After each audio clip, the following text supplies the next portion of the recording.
Eu não estou aqui... O senhor acredita que a igreja brasileira chegou a idolatrar ao ex-presidente, ao Bolsonaro? Foi idolatria que foi feita? Eu vou mostrar. Mas assim... Isso eu vou mostrar. Mas se a igreja chegou a idolatrar o Bolsonaro, isso foi culpa de parlamentares que estavam em volta do Bolsonaro. Eu ouvi discurso do senhor apoiando e dando ênfase ao Bolsonaro. Sim. Então levou o seu público. Sim. As pessoas que votaram no senhor são tudo crente, né? Deixa eu só lhe dizer aqui uma coisa, o Fábio, essa sua colocação, ela é muito importante. Quando eu vejo alguns vídeos meus antigos, eu me envergonho. Nunca falei isso. Eu me envergonho. Teve um que o Lula falou para que os apoiadores dele pressionassem os deputados, fossem na casa aí dos deputados. Eu subi lá na tribuna e falei: Lula, se os seus asseclas forem na minha casa, na escola dos meus filhos, perturbar a minha mulher e for na minha casa, eles vão ser recebidos a bala. Eu vi esse discurso. Você lembra disso? Lembro. Eu me envergonho. Sério? Se fosse hoje, tu não faria mais. Quando eu olho para aquele vídeo, você sabe com o que eu estou parecido ali? Com Bolsonaro. Não estou parecido com Jesus. Por isso que eu tenho vergonha. Eu podia falar tudo aquilo sem me expressar daquela forma. Eu sou um pastor. Você perguntou sobre idolatria? Sim. Vamos lá. E eu digo mais uma vez, se a igreja idolatrou o Bolsonaro e idolatra, isso tem... Quem tem uma parcela de culpa disso somos nós pastores, somos nós parlamentares. Eu não tenho dúvida. Isso eu não tenho dúvida disso. Agora, deixa eu só lhe contar uma coisa aqui. Só para você ver o nível de ignorância, certo? Você ainda acredita que toda autoridade vem do Senhor? Que você acredita por Deus? Eu acredito porque é bíblico, né? Isso é porque é bíblico. Portanto, Bolsonaro só chegou à presidência da República porque Deus permitiu. Sim. Ok? Sim. Bem, Lula só chegou à presidência da República porque Deus permitiu. Não houve anomalias nas Não, o Senhor, ele não perde o controle, não. Não houve um Deus aqui, agora o diabo, não. O Senhor é soberano, o Senhor é maior que STF, o Senhor é maior do que Alexandre de Moraes, o Senhor é maior do que tudo. Lula é presidente dessa nação por uma permissão de Deus, sem meu voto, mas por uma permissão de Deus. Aí, eu fui representar a Frente Parlamentar Evangélica, em que Lula foi sancionar um projeto de lei criando o Dia da Música Gospel no Brasil, 9 de junho. E aí, eu fui representar a frente porque eu sou o vice-presidente da frente e o presidente da frente, pastor Silas Câmara, deputado federal, não poderia estar. E nem o autor do projeto, que estava sendo sancionado como lei, virando lei, Raimundo Santos, deputado e pastor também, poderia estar, porque ambos moram longe, não é? E não tinha voo. Eu fui representar a Frente Parlamentar Evangélica. Ali eu fiz uma fala. Nessa minha fala, eu reconheci que boa parte dos programas sociais implementados pelo governo Lula, como Bolsa Família, ProUni, Minha Casa Minha Vida, Luz para Todos, Gás, atendia aos nossos irmãos em Cristo. E por quê? Claro, a igreja trabalha onde? Na base da pirâmide social. Classe E, classe D, classe C, que é onde os programas sociais chegam. E eu reconheci isso naquele momento. Isso eu não menti, ok? E disse ao presidente Lula que quando Deus quer usar uma autoridade, Deus usa. E relembrei que a igreja passou por um processo terrível, que foi a reforma do Código Civil Brasileiro, que transformava a igreja em uma associação.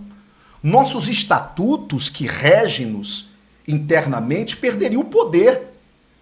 Se dois homens quisessem reivindicar casamento em nossos templos, eles deveriam ser casados por nós pela lei. Foi uma confusão terrível que nós tivemos aqui no Brasil. Muito bem. Sabe como que nós conseguimos vencer aquilo e impedir aquela atrocidade legal contra a igreja a partir da reforma do novo Código Civil brasileiro? Através dos deputados e senadores que foram dialogar com o então presidente Luiz Inácio Lula da Silva e chegaram a um acordo e convenceram o presidente Lula, não é? Que permitiu à época que o seu próprio partido votasse a favor da igreja naquele momento, do pleito da igreja. Olha só, ninguém conta isso hoje em dia. Por isso é que tem vídeo lá do Silas Malafaia, do lado do Lula, parabenizando o Lula e pedindo voto pro Lula, tá certo? Porque o presidente Lula, naquele momento, foi sensível a uma demanda da igreja. E ele assinou a lei, não é? Que ficou conhecida como a Lei da Liberdade Religiosa no Brasil. Pois bem, e eu reconheci tudo isso. E depois nós oramos pelo presidente da República. Eu fui orar por ele. Teve um coral lá que esteve lá cantando, e eu dizendo, Senhor, eu preciso orar por esse homem, porque... Mas só que não estava na programação orar. Quando o coral acaba de cantar, tem aquele silêncio, eu pego o microfone e me dirijo a ele e digo, presidente Lula, o senhor me permite fazer uma oração pelo senhor? Porque quando a igreja se reúne, presidente, ela abençoa. Ele olhou e disse, sim, deputado, eu permito, pode orar. E eu orei. Meu irmão, teve pastor me batendo, pastor indo para a rede social, teve pastor me chamando de comunista. Olha o nível que nós chegamos de desvio daquilo que é a igreja do Senhor, por causa de política. Quer dizer que eu não posso cumprir o meu papel de igreja, de orar pelo Lula? Eu não posso reconhecer coisas boas e que beneficiam o nosso povo? Tem algum pecado nisso? Mas me taxaram como lulista agora. Agora eu sou um novo comunista gospel e taxado por alguns pastores. Eu quero que me prove, em algum momento, eu declarando apoio a Lula. Eu dizendo que voto em Lula. Tem vídeos de pastores aí que já votaram em Lula. Eu nunca votei. Eu nunca tive essa experiência, eu nunca votei no PT. E não vem dizendo que aquele Lula era outro Lula, esse Lula. Não, Lula sempre foi Lula. Lula sempre foi Lula. E se apoiava porque queria apoiar. Ok? Agora, colocar em mim esse rótulo de que eu agora sou esquerdista, comunista, por quê? Porque eu... E outra coisa, fiquem sabendo, todas as vezes que Lula precisar de oração, pode contar comigo. Eu oro, se eu tiver a oportunidade, eu vou evangelizá-lo, porque a alma de Lula vale para Deus tanto quanto a alma de Bolsonaro vale para Deus. Bolsonaro para Deus não é mais importante do que Lula, não. Eu quero a libertação de Lula, a salvação de Lula. Eu sou igreja do Senhor. Faço oposição a ele politicamente. Vai na minha rede social. Essa semana o pau cantou em cima do governo dele. Mas eu tenho que diferenciar. Mas o problema não são os extremos, pastor. Quem não é PT, quem não é Lula, não se torna de direita. E quem não é bolsonarista não se torna de esquerda. Não são esses extremos que está levando as pessoas hoje a taxar o senhor como um pastor comunista. Porque quando o senhor veio a deputado, o senhor ganhou como deputado. Não foi porque o senhor foi considerado como um deputado bolsonarista? O extremo, ele é alimentado pela ignorância. Quer dizer que então, olha só, quando eu me declarei nessa confusão toda, eu disse que eu não sou bolsonarista. Mas o senhor já se declarou como bolsonarista. Claro, meu irmão, claro. Ué, bem-aventurado é o homem que muda, que faz uma autoanálise, uma autocrítica. E eu me declarei que eu não sou bolsonarista, não é porque eu não gosto de Bolsonaro, não. Tenho o maior respeito por Bolsonaro. É o maior líder da direita brasileira até hoje. Esquece! Eu disse que eu não sou bolsonarista para esses caras me deixarem livres e solto, e eles nunca vão me deixar. Enquanto eu tô falando, eles estão lá na sua rede comunista, tá, pastor comunista, estão lá agora, né?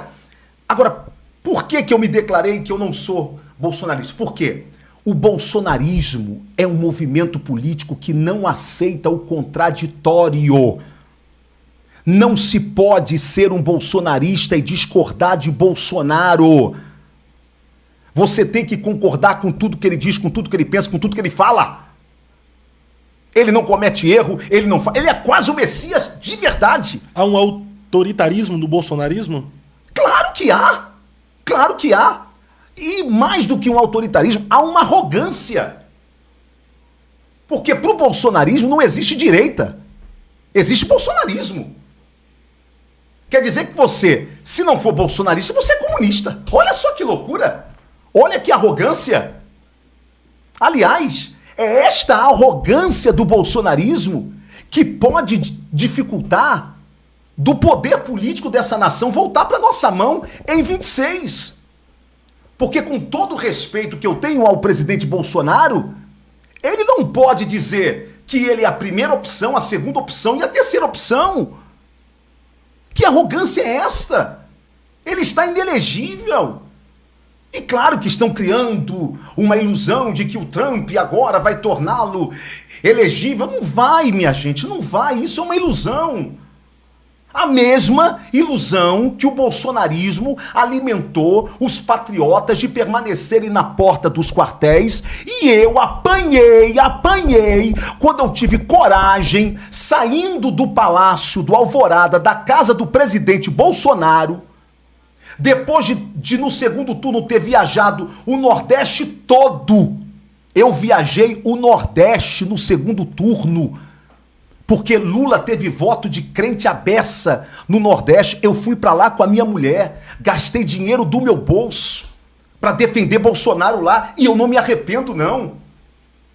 Aí, quando a gente perde a eleição, eu vou na casa do presidente Bolsonaro, encontro ele muito abatido e tá com uma ferida na perna, e eu disse: presidente, eu tô aqui porque a gente precisa agora se reorganizar, porque nós somos oposição e tá. Mas ele estava muito abatido. E aí eu falei para ele: presidente, e esse povo, presidente, que está aí na porta aí desses quartéis, o senhor tem que dar uma ordem para eles saírem de lá, porque senão fica ruim e tá. Eu não vou dizer o que ele me disse, porque eu acho que seria antiético da minha parte. Mas ele não quis falar. Naquele dia, uma repórter estava no meu gabinete para me entrevistar. Coincidência. É do jornal Cidade Online. E ela me entrevistou. E naquele momento eu vi uma oportunidade de avisar para o povo. Eu disse: saiam da porta dos quartéis. Vocês serão presos. E não haverá ninguém que os defenda. Bolsonaro não vai agir. Tá gravado, eu falei. Mas eu não podia dizer que eu acabei de sair da casa dele. Não ia falar isso. Mas eu disse: Bolsonaro não vai agir. E foi alimentando aquele povo. É agora. Tic-tac. Lembra disso? Tic-tac, tic-tac. É o mesmo movimento. É o mesmo movimento louco que está dizendo pro povo que a eleição do Trump vai tornar Bolsonaro elegível no Brasil. E aí nessa, Bolsonaro perde a chance, porque é o maior líder da direita que nós temos, de juntar a direita com ele, rapaz. Ele é maior do que Caiado, ele é maior do que Ratinho Júnior, ele é maior do que Zema, Tarcísio. Ele é maior do que Tarcísio. Chama, ele é o líder. É esse o apelo que eu tenho feito, Bolsonaro. Seja líder. A partir desse pensamento seu já era para estar preparando alguém, caso ele continue inelegível. Claro, né? Meu irmão. Vai ali preparando. Ele tem moral para chegar para Tarcísio, chegar para Caiado, chegar para Zema, chegar para Ratinho Júnior, chegar para qualquer um e falar: quem estiver melhor preparado, eu apoio. Porque nós temos um inimigo comum, ou um adversário comum, melhor dizendo, que é a esquerda. Então nós temos que estar organizados para vencer. Porque se alguém está pensando que vai ser fácil vencer Lula em 2026, está enganado. Está enganado. Nem Pablo Marçal. Esse cara, e eu falo cara com muito respeito ao presidente da República, esse cara, ele tem o poder de se reinventar. Se nós da direita, se nós conservadores de direita, cristãos, evangélicos, católicos, não nos organizarmos para o enfrentamento em 26, se nós chegarmos lá divididos, nós vamos continuar vendo o PT governando essa nação.